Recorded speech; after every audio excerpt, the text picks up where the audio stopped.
Here's some news regarding Iran and their nuclear program. Obama is in office.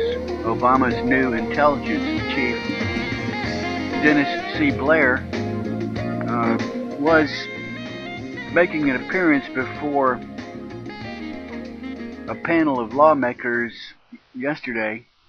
And although he did not spend most of his time talking to the Senate Select Committee on Intelligence about the economy or the financial crisis, the headlines read that financial crisis is called the top security threat to U.S. Roughly a quarter of the countries in the world have already experienced low-level instability, such as government changes. Because of the current slowdown, Blair told the Senate Select Committee on Intelligence, delivering the first annual threat assessment in 6 years, in which terrorism was not presented as the primary danger to this country. Well, the kind of terrorism that I've always been most concerned with, not Al-Qaeda, not a hijacked plane, not a random bombing, not a kidnapping and a beheading somewhere, but the threat that I've always been focused on and have been bitching about for years here on YouTube is Iran and their nuclear weapons program, which everybody says, they don't have a nuclear weapons program. They want peaceful nuclear energy. That's the talking points of the left. Iran is harmless. The United States is trying to bully innocent Iran. What does Blair say? What does Blair say? What does Obama's man say? What is being said by the head of the intelligence community, February the 14th, 2009? Quote, Blair delivered a blunt assessment of Iran and its weapons programs, saying it is possible that Tehran could develop a nuclear weapon in 10 years? Nope. As early as next year. If the country's leaders chose to do so, but if we put economic and diplomatic pressure on them, they won't do it. Maybe. Alright, what kind of threat is Iran? They don't need to put their bomb on a ballistic missile. It can be brought in, smuggled in. There's such a thing as a suitcase bomb. There's a bomb in a container. There's a bomb in a pickup truck. Components can be sent across the world and assembled in Mexico or Canada, brought across the border. Of course, they'd hate to do it because there's a chance that their stuff would be intercepted.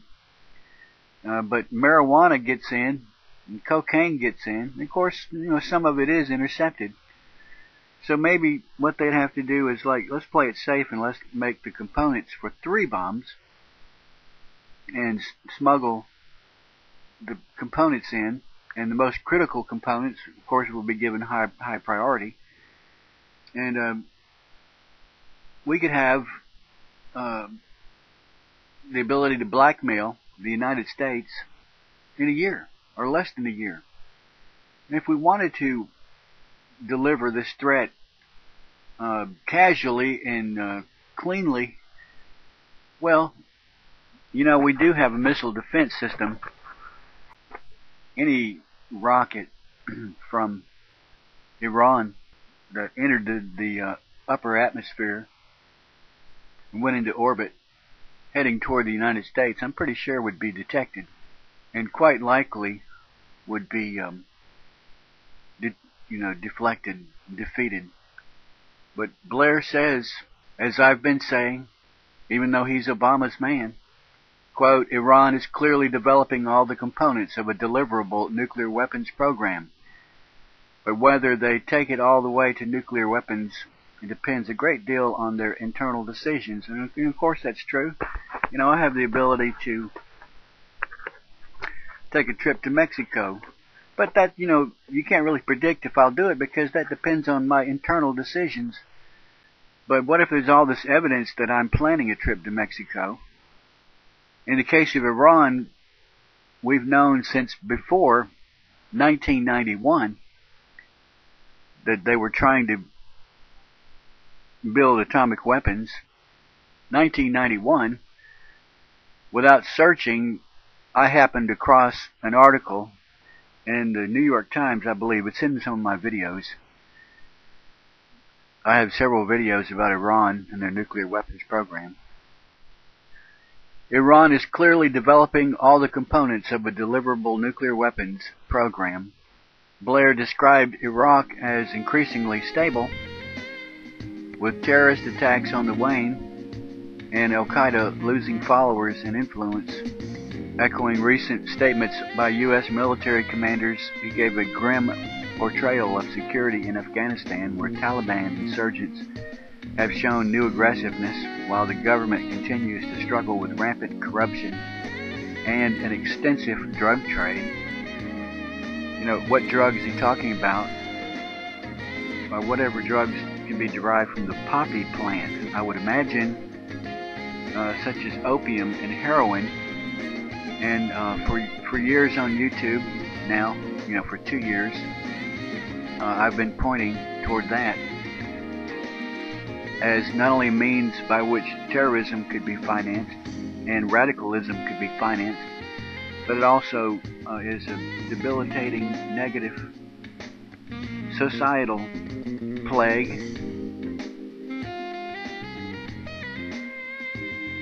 Here's a recent blurb on the Director of National Intelligence, Dennis C. Blair, put together by the Council on Foreign Relations. Retired 4-star Admiral Dennis C. Blair is President-elect Barack Obama's pick to be Director of National Intelligence, DNI. Blair, a 34-year Navy veteran, is the former Commander-in-Chief of the U.S. Pacific Command. He also served as Associate Director of Central Intelligence for Military Support, coordinating intelligence and military operations under the Clinton administration. He was Director of the Joint Staff at the Pentagon and commanded the Kitty Hawk Strike Group aircraft carrier and the destroyer Cochrane. During the recent 5 years, Blair was president of the Institute for Defense Analysis, a nonprofit corporation that manages federally funded national security research. He stepped down in the face of concerns that his positions on the boards of major defense contractors presented a conflict. Blair is a former Rhodes Scholar, speaks Russian, is an expert on U.S. policy toward Asia. He co-chaired the Council of Foreign Relations Independent Task Force that published a 2007 report recommending that the U.S. government work to integrate China into the global community. In November 2007, in testimony before the Senate Committee on Commerce, Science, and Transportation, Blair decried what he called the clumsy model of U.S. energy security and its impact on military operations. Quote, American forces have been engaged in the Middle East since the tanker wars of 1987, and events have seemed to demand increasing our military force, not reducing it. But driving this engagement is America's ever-growing dependence on overseas petroleum.